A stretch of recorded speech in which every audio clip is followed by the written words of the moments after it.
Thằng này tôi giờ đi nó, tôi giờ đi nó là để đi đầu tiền à, ta sắp lại nó đi chết bơi tên nó xem, cái thứ chết to nó rồi phải biết đê, tôi có thể để tôi ót tổ nó này, đi bơi tổ nó xem nó,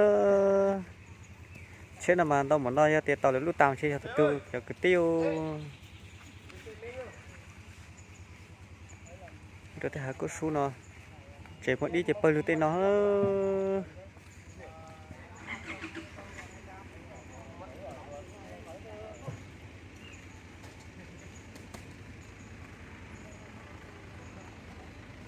Rồi tới hạt có số nào mà nhắc tôi cá sen luôn thôi thì tôi cho lắm mà họ tôi cho tôi mua nè đi chị cho lại vào bây luôn tí nào chị đi từ giật chị tôi khờ nó